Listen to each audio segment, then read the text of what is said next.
안녕하세요, 올바름입니다. 일단은 어제 장은 전체적으로는 좀 떨어지는 모습들로 끝났습니다. 물론 제 포트폴리오는 안 그랬는데 전체적으로는 어쨌든 떨어지는 쪽으로 끝났습니다. 그러나 이제 TSMC의 실적 발표와 함께 반도체 슈퍼사이클에 대한 기대감을 한 번 더 더하면서 TSMC가 6.06% 올랐고 반도체 장비 섹터들도 많이 오르는 모습들을 보여줬습니다. 그리고 에너지 섹터 같은 경우는 요 며칠 사이에 가장 강력하게 상승을 하고 있는 섹터라고 꼽을 수 있고, 그렇게 전체적으로 좀 초록초록한 모습들을 보여주고 있습니다. 그리고 오늘도 이제 이항 얘기를 안 할 수가 없는 시점인데요. 1월 12일 장에서 20% 올랐고 1월 13일 장에서 20.9%, 그리고 어제 14일 어제 장에서도 17.06% 올랐고 애프터마켓에서 4%가량 추가로 오르면서 지금 3일 연속으로 20% 넘는 상승들을 계속해서 보여주고 있는 상태입니다. 어제는 전체적으로 우주 관련 기업, 그 중에서는 이번에 얘기가 나왔던 것 중에 하나는 전체적으로 우주 관련 기업들이나 드론 관련 기업들이 다 좋은 모습들을 보였는데, 그 이유 중에 하나는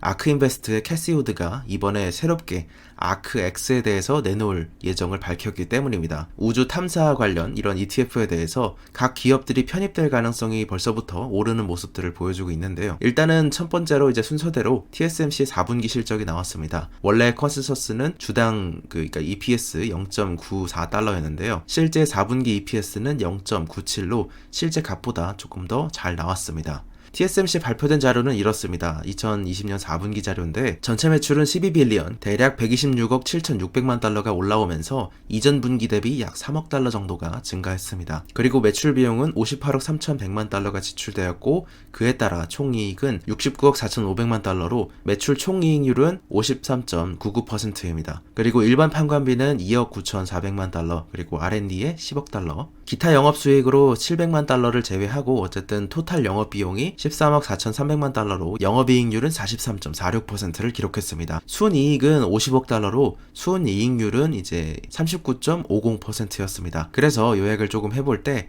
4분기 실적으로 본다면 매출 총이익률은 이런 상태로, 현재 다음 분기 전망은 이렇게 제시를 했는데 GP는 50에서 52% 정도, 그리고 OP는 39에서 41 정도, 그리고 순이익률은 제시를 좀 안 했는데 대략 어느 정도씩 계단식으로 줄어들고 있으니까 35에서 37 정도라고 예상해 볼 수 있겠죠. 그리고 TSMC의 CFO가 얘기한 건 5G 스마트폰과 하이퍼포먼스 컴퓨팅, 그러니까 이거는 이제 굉장히 고성능 컴퓨터 이런 쪽에서 강력한 수요를 받아서 5나노가 많이 늘었고 그로 인해서 성장할 수 있었다는 내용이었습니다. 그래서 전체적으로 볼 때는 5나노의 출하량이 현재 TSMC 웨이퍼 매출의 20%를 차지하고 있고, 그리고 7나노는 29%, 16나노는 13%. 그래서 보통 16나노 상위 정도가 지금 상태에서 하이테크놀로지라고 정의가 되고 있는데, 이것이 대략 웨이퍼 매출의 62%를 차지하고 있는 상황입니다. 그리고 아까 HPC에 대해서 간단하게 말씀을 좀 드리자면, 이 아까 말씀드린 HPC, 하이 퍼포먼스 컴퓨팅, 이 분야가 매출 성장률이 굉장히 높은 편입니다. 원래는 스마트폰이 높았는데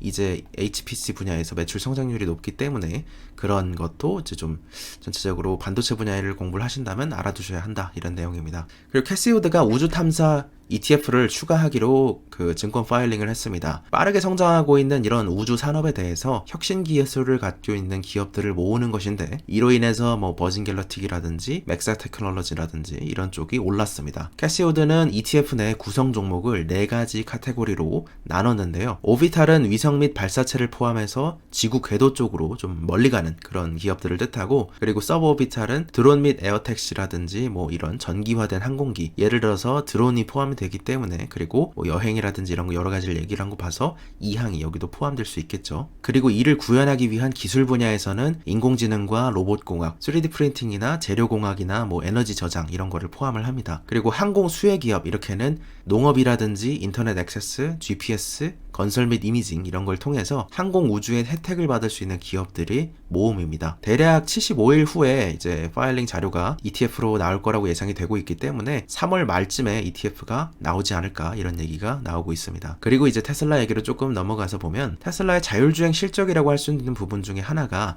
결국에는 오토파일럿이 얼마만의 거리마다 한 번씩 사고를 내는가 이거입니다. 한마디로 몇 마일마다 한 건의 사고를 내는가 이렇게 조금 더 쉽게 말을 할 수 있는데 이 차트에서는 높으면 높을수록 좋은 것이고 낮으면 나을수록 안 좋은 것입니다. 사전에 참고를 조금 하셔야 되는 부분은 작년도 그랬고 올해도 그랬고 4분기는 주로 사고 빈도가 조금 증가하는 모습들을 보여주고 있습니다. 그러니까 이렇게 각도가 떨어지죠. 안 좋은 거라고 말씀드렸죠. 근데 이번 4분기 같은 경우는 이제 세프티 리포트를 보게 되면 오토파일럿이 켜졌을 때는 345만 마일당 한 건, 그러니까 YOY 기준으로는 12.4% 좋아졌고요. 그리고 오토파일럿을 끄고 능동적 안전 기능 이거를 켰을 때에는 그럴 때에는 205만 마일당 한 건, 그래서 YOY로는 이거는 이제 오차범위 안에 들어가는 정도이기 때문에 거의 비슷했다 이렇게 볼 수 있을 것 같고, 오토파일럿을 끄고 안전 기능도 껐을 때에는 127만 마일당 한 건으로 이거는 YOY 대비 22.6% 감소했기 때문에 굉장히 좀 많은 감소폭을 보였다 이렇게 꼽을 수 있겠습니다. 근데 이거에 대해서 말씀드리면서 객관성을 위해서 주로 참고 자료를 내가 달아드리는 내용이 항상 이겁니다. NHTSA는 크래시에 대해서 카운팅을 하고 있고, 그리고 테슬라는 액시던트에 대해서 카운팅을 하고 있다는 점입니다. 그렇기 때문에 얘네가 담고 있는 그 기준이 다릅니다. 그러니까 이 사고라는 게, 그러니까 충돌이라는 건 알겠고 사고라는 게 어떤 것이 사고냐 이런 것이 아직 정확하게 얘기가 되고 있지 않습니다. 때문에 이 그래프의 특성상 같은 기준으로 놓고 비교하는 건 아니기 때문에 단순히 어느 만큼 더 좋은지를 구체적으로 알 수가 없다 이런 내용은 좀 있고, 왜냐면은 이제 오토파일럿은 주로 고속도로에서 주행을 할 때 쓰고, 그리고 NHTS는 전체 도로 상황을 포함을 한 거기 때문에 약간의 같은 기준은 아닙니다만, 같은 기준 어차피 그러니까 테슬라는 액시던트, NHTS는 크래시에 대해서 카운팅을 하고 있다면, 그렇다면 시간이 지나면서 테슬라가 얼만큼 더 좋아졌다 그거에 대해서는 판단을 해볼 수 있겠죠. 그리고 테슬라가 이번 27일 수요일에 2020년 4분기의 어닝을 발표할 예정입니다. 투자자의 레터링크도 함께 제공을 하게 될 텐데, 주로 기대하는 부분은 뭐 어쨌든 기가 뉴욕 테슬라 에너지에 대한 기대감이 저는 개인적으로 좀 많은 편입니다. 예를 들어보자면 이번에 테슬라가 자체 인버터를 내놓기로 했습니다. 솔라 패널과 솔라 루프에 대해서는 테슬라가 하나큐셀, 요즘에는 이제 하나큐셀과 좀 협력을 하고 있는데, 하나큐셀과 파나소닉과 함께 하고 있고, 그리고 배터리는 파워월이 워낙에 뛰어난 솔루션이기 때문에 그 사이인 인버터까지 뛰어들 거다 이런 내용은 조금 예정이 된 그런 내용이었습니다. 그래서도 솔라엣지, 원래 파워월에 공급하고 있던 인버터 기업이 솔라엣지가 있었습니다. 솔라엣지는 아시죠? 그가 있었는데 이제는 테슬라가 자체 파워월이나 루프로 이어지는, 그러니까 토탈 솔루션을 갖추려고 하는 것이 테슬라의 목적이기 때문에 인버터에 진출을 했다는 거는 어쨌든 주로 이 레지덴셜, 그러니까 주거용 태양광 쪽에서 솔라엣지나 엔페이즈가 많은 점유율을 보이고 있었던 것이기 때문에 이 부분에서 쉐어를 뺏긴다는 거는 솔라엣지에게는 안 좋은 것이고 테슬라에게는 통합 솔루션을 제공한다는 측면에서 앞으로가 기대되는 것이죠. 그리고 이번에 우핸들 차량으로 기가 상하이에서 중국 내에서 생산된 모델 3 차량들이 기가 상하이에서 상당히 많이 발견이 됐습니다.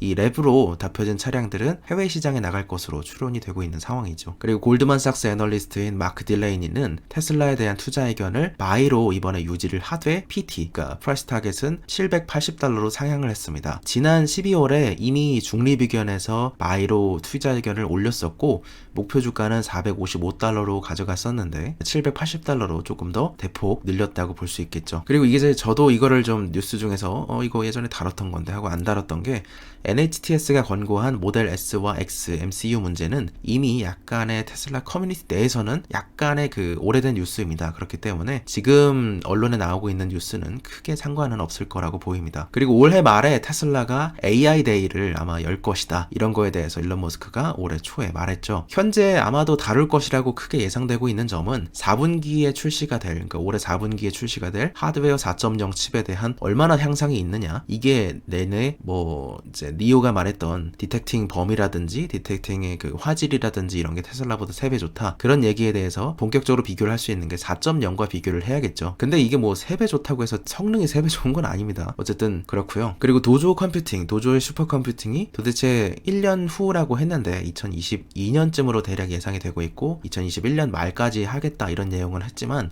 얼마 정도가 걸릴지 그거에 대해서도 좀 봐야 될 것 같고, FSD 베타가 어느 정도 발전이 됐고 실제로 어쨌든 가장 중요한 거는 며칠 만에 빨리 업데이트를 했고 그런 성과들이 어떻게 빨리 변해오고 있는지 이런 거에 대해서 다뤄볼 수 있다고 생각이 들고, 소프트웨어 2.0은 이게 사실은 어떻게 보면 지금 개인적으로 가장 중요하다고 생각하는 건 소프트웨어 2.0입니다. 그러니까 이게 다시 말하면 얘네들이 참 어떤 쉽게 말하는 걸 잘하는데 오토파일럿 리라이트라고 볼 수 있겠죠. 근데 그런 측면에 있어서 소프트웨어 2.0은 1.0은 사람이 직접 코딩을 하는 그런 소프트웨어에서 2.0은 AI가 AI를 코딩하는 그런 단계로 넘어가는 것을 뜻합니다. 그래서 지금은 100만 대가 오든지 1000만 대가 오든지 예를 들어서 사람이 할 일이 뭐 5%다. 그렇다면 2.0의 시대로 가면 1% 내지는 뭐 0.1% 이렇게까지 훨씬 더 줄어들 수 있게 된다는 것이죠. 그래서 안드레 카파시가 2016년부터 계속해서 강조를 해왔던 것이, 그리고 이거를 하기 위해서 일론 머스크가 안드레 카파시를, 당시 오픈 AI에서 일하고 있던 안드레 카파시를 테슬라로 기용을 해왔었습니다. 그게 이제 소프트웨어 2.0에 대해서 기대를 하면서 데려왔었죠. 그랬기 때문에 지금 대략 5년이 흐른 지금 완성도 있게 어느 정도 가능할 수 있게 된다면 리스크는 있다고 볼 수 있겠지만 게임 체인저의 등장이라고 생각을 합니다. 그래서 올해쯤에 로보택시에 대한 구체적인 얘기도 좀 해줘야 되는 시점이라고 생각을 하는데, 어떻게 될지는 일단은 아직은 연시니까 조금 더 두고 봐야겠습니다. 개인적으로는 어쨌든 테슬라의 밸류에이션 모델에서 자율주행을 성공하느냐 못하느냐가 가장 중요하다고, 그리고 그걸 얼마만큼 차이나게 성공하느냐가 중요하다고 생각을 했기 때문에 다룬 자료들도 좀 많은 편이었습니다. 이거 전에도 사실 한참 많았는데 최근에 다룬 것만 일단 한 9개 정도 이렇게 꼽을 수 있겠죠. 그리고 이 항에 대해서 다룬 자잘한 것 중에 여러 가지 굵직한 것만 남기자면, 이 항의 본질에 대해서 다뤘던 건 이 3가지 정도를 크게 꼽을 수 있을 것 같습니다. 근데 이게 벌써 2020년 10월 자료니까요. 근데 실제로 이거를 제가 투자를 했던 거는 한 8월인가 그랬으니까. 그리고 이제 쓰잉 머신도 현재 100%, 110%인가가 됐습니다. 너무 소액 투자를 해가지고 개인적으로 좀 아쉽긴 한데, 이제 투자 시나리오의 검증을 이뤘다, 이런 측면에서는 기쁘게 생각을 하고 있습니다. 기업 분석을 제가 하면서 드리는 시간에 비해서 실제로 소개를 드리는 거는 한 5에서 10% 정도만 소개를 드리게 되는데, 그게 많이 말씀드리진 않는 게 별의별 분야를 다 이제 뭐 공부를 하고 이러고 있는데, 예를 들어서 뭐 헬스케어 리스 쪽도 요즘엔 대체 자산으로서 한번 보고 있고, 그리고 반도체 쪽은 요즘에는 조금 깊이 들어가서 차량용 반도체라든지 아니면은 5G RF 컴포넌트 쪽이라든지 이런 기술력이나 기업들을 한번 보고 있고, 그리고 자율주행의 센서들도 깊이 좀 봐가지고 라이다 쪽에서도 사실 TOF와 그리고 FMCW가 이게 1세대고 이게 2세대입니다. 근데 2세대가 사실 가장 중요한데, 이런 센서에 대해서 한번 기술력 차이라든지 가격이 얼마나 올라왔는지 이런 것도 한번 보고 있고요. 그리고 수소 관련들도 한 번씩 보고 있는데, 뭐 각 기술적 해자에 대해서 계속해서 공부를 하고 있습니다. 공학도는 아닌데 그냥 수학 문제 풀듯이 이렇게 좀 모르던 내용을 한 번씩 알아갈 때 그런 즐거움이 있습니다. 약간 희열 같은 게 있는데, 어쨌든 여러 가지 기술들을 공부를 하면서 나름 6개월 뒤를 본다는 게, 그러니까 반발짝 정도 앞선다는 게 제 모토입니다. 그러려고 노력을 하고 있고요. 한두 발짝 혹은 뭐 10발짝 앞서 있는 기업이나 이런 산업군은 어떤 내가 그것까지 기다리겠다는 어떤 그런 자신도 살짝 없을 수 있고, 그리고 아무래도 중간에 변동성이 크기 때문에 좀 오래 가기가 쉽지가 않더라고요. 그래가지고 한두 발짝 정도 앞서 있는 산업들도 보이긴 하는데, 그게 한 반발짝 정도 차이 나겠다, 그런 시점에 들어가는 그런 모습을 보이고 있습니다. 제가 이 항 같은 경우도 8월부터 째려보기 시작하다가 10월에 이거를 했었고 10월에 이 포트폴리오 설명을 했었으니까요. 그래서 아무튼 반발짝 앞서가는 정도만을 원하고, 그리고 요즘에는 이제 조금의 제 나름대로 어떤 얘기를 드리자면, 요즘에 공부하면서 느끼는 거는 전기차 혁명이나 모빌리티 혁명, 그리고 IoT, 클라우드, PC, 스마트폰 뭐 이런 여러 가지 분야에서 점차 반도체 섹터에서 굉장히 좋은 상황이 되고 있는 것 같습니다. 올해와 2022년 이 정도가 슈퍼사이클이다, 이렇게 얘기가 되고 있기도 한데, 대략 이게 조금 더 길어져서 2024년까지도 슈퍼사이클이 오지 않을까, 그런 생각을 요즘 하고 있는 상황입니다. 그래서 당분간은 반도체 섹터에 대해서 조금 더 진지하게 공부를 해보시다 보면 좋은 결과가 있지 않을까 생각을 하고 있고, 최근에는 D램과 낸드에 대해서도 공부를 좀 하고 있고, 그리고 국내 기업에 투자하는 걸 원하시는 분들도 계실 수 있고, 저도 이제 좋은 기업들이 외국에 있고 뭐 좋은 기업들이 중국에 있고 이래서 투자를 하는 것일 뿐, 그러니까 좋은 걸 따라가는 걸 뿐, 한국 기업에 또 좋을 수 있다면 그런 것도 투자를 해야겠죠. 그렇기 때문에 별로 편견 없이 바라보기 위해서 한국 기업에 대해서도 요즘에 굉장히 좀 진지하게 보고 있는 상황입니다. 그래서 어쨌든 오늘은 무슨 기술을 공부를 하게 될지 뭐 이런 그런 나름의 재미가 있는 그런 삶을 보내고 있습니다. 오늘도 좋은 하루 되시길 바랍니다. 감사합니다. 올바른이었습니다.